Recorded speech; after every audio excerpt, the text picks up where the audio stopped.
कई बड़े सवाल हैं जिनके जवाब तलाशने की कोशिश हो रही है। आज वक्फ बोर्ड, रक्षा बलों और रेलवे के बाद ये भारत का तीसरा सबसे बड़ा जमींदार बन गया है। पिछले 15 वर्षों में वक्फ की जमीन दोगुनी हो गई है। आखिर ऐसा हुआ कैसे? वक्फ की जमीन अब 9.4 लाख एकड़ तक पहुंच चुकी है, लेकिन इसका राजस्व केवल 200 करोड़ रुपये है। कई मुस्लिम देशों में वक्फ नहीं है, तो भारत में क्यों? भारत की वक्फ एसेट मैनेजमेंट सिस्टम की आधिकारिक वेबसाइट गर्व से घोषणा करती है, एक बार वक्फ हमेशा वक्फ। इसका मतलब है कि वक्फ बोर्ड किसी संपत्ति पर दावा कर सकता है, और मैं आपको दिखाता हूं कि अब तक उन्होंने क्या किया है। वे एक मंदिर पर दावा कर सकते हैं, जैसे कि उन्होंने तमिलनाडु में किया। इस राज्य में 7 हिंदू बहुल गांवों को वक्फ संपत्ति के रूप में दावा किया गया था, जिनमें से एक में 1500 साल पुराना मंदिर शामिल था। इस गांव में 95% हिंदू लोग रहते हैं, लेकिन वक्फ बोर्ड ने कहा, ये हमारी संपत्ति है। ये केवल मंदिर तक सीमित नहीं है, वे गुरुद्वारे पर भी दावा कर सकते हैं, जैसा कि उन्होंने हरियाणा के यमुनानगर में किया। यहाँ तक कि वे सरकारी इमारतों पर भी दावा कर सकते हैं, जैसा कि सूरत में हुआ। सूरत नगर निगम की इमारत को वक्फ संपत्ति बताया गया। इतना ही नहीं, ताजमहल पर भी वक्फ बोर्ड ने दावा किया। 2005 में सुन्नी वक्फ बोर्ड ने कहा कि शाहजहां ने ताजमहल उन्हें दिया था और उन्होंने इसे वक्फ संपत्ति के रूप में पंजीकृत करने की कोशिश की।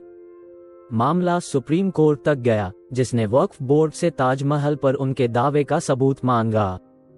फिलहाल उस पंजीकरण पर रोक लगी हुई है। वक्फ बोर्ड का दावा सिर्फ यहां तक सीमित नहीं है, वे भगवान कृष्ण की नगरी द्वारका में द्वीपों पर भी दावा कर रहे हैं। ये सुनकर आपको हैरानी होगी कि उन्होंने द्वारका के 2 द्वीपों पर भी अपना दावा ठोका है, जहां भगवान कृष्ण का निवास माना जाता है। ये सब 1995 के वक्फ अधिनियम की धारा 3 के कारण संभव हुआ, जिसमें कहा गया है कि अगर वक्फ बोर्ड को यह विश्वास हो कि कोई संपत्ति उनकी है, तो वे उस संपत्ति पर दावा कर सकते हैं। यह अधिनियम उन्हें संपत्तियों के पंजीकरण का अधिकार देता है, जैसा कि उन्होंने सूरत और यमुनानगर में किया। जब वक्फ बोर्ड किसी संपत्ति पर दावा करता है, तो उस संपत्ति के असली मालिक को अदालत में जाकर यह साबित करना पड़ता है कि वो संपत्ति उसकी है। अगर वक्फ बोर्ड उनके सबूतों से संतुष्ट नहीं होता, तो वे उस संपत्ति को खाली करने का आदेश दे सकते हैं, और वक्फ ट्रिब्यूनल का अंतिम फैसला बाध्यकारी होता है, जिसे कोई भी अदालत, यहां तक कि सुप्रीम कोर्ट भी पलट नहीं सकती। केंद्रीय कैबिनेट ने वक्फ अधिनियम में संशोधन को मंजूरी दे दी है। इन प्रस्तावित संशोधनों के अनुसार वक्फ बोर्ड द्वारा की गई संपत्तियों के दावों को सरकारी अधिकारियों द्वारा सत्यापित करना अनिवार्य होगा।